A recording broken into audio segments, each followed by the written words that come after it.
guys, it's Jess. Welcome back to my channel. In today's video, I'm going to share with you some tips on how to stay motivated while you're on a weight loss journey. This is especially important if you have a lot of weight to lose and you're starting to feel like you're losing momentum and want to give up. So the first thing is to find ways to keep yourself accountable. There are a number of ways you can do that, whether you find a workout buddy or a diet buddy, if you want to call it that. I personally have 3 people in my life that play this role: my husband, my #1 cheerleader, my friend Theo, who's lost over 100 pounds, and my sister-in-law, who's also going through this journey. If you don't have anyone in your immediate circle that's going through a weight loss journey that you can share this with, you can also use social media, whether it's Facebook, Instagram, and also online communities. The key is to find a group of people or one person that has a common goal of losing weight and being fit. I highly recommend that. The next tip is to celebrate your victories, whether they're small or big, scale victories, non-scale victories. Celebrate it all. Guys, you have to be your own cheerleader. Sometimes people around you may not necessarily notice your weight loss, and that's okay. You know you've been putting in the work, so go ahead and celebrate these victories.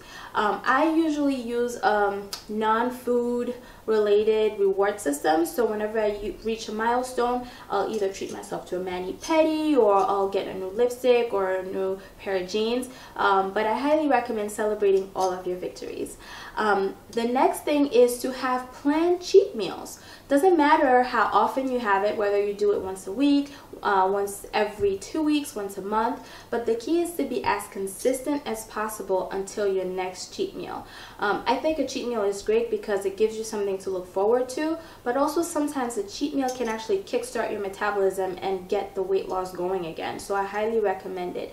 And if God forbid the cheat meal becomes a cheat weekend or a cheat day, don't think of it as a failure. Look at it as a temporary setback and use this setback as a stepping stone to keep you moving forward. Remember, a setback is only a setup for a comeback, so use it this way.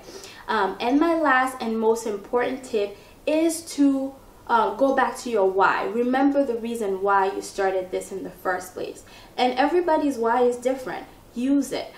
For me, I remember the negativity that came with being morbidly obese, and I shared this story with Instagram before. I remember this one person I hadn't seen in a long time saw me and he said, "Wow, what happened to you, girl? You let yourself go."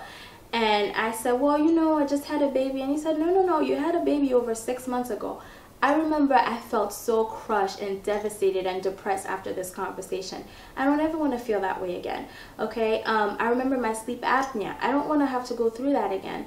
I remember looking at pictures of myself and feeling so upset and depressed, and I just don't want to feel this way again. So I use all of those things as my motivation. So find out what your reasons for starting and go back to those, because guys, you can look at a million before and after photos. You can look at all of my workout selfies.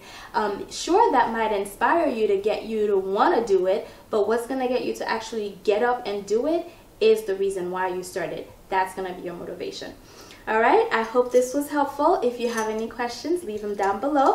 Don't forget to rate, comment, and subscribe, and follow the rest of my journey on Instagram. Thank you guys for watching. I'll talk to you later. Bye!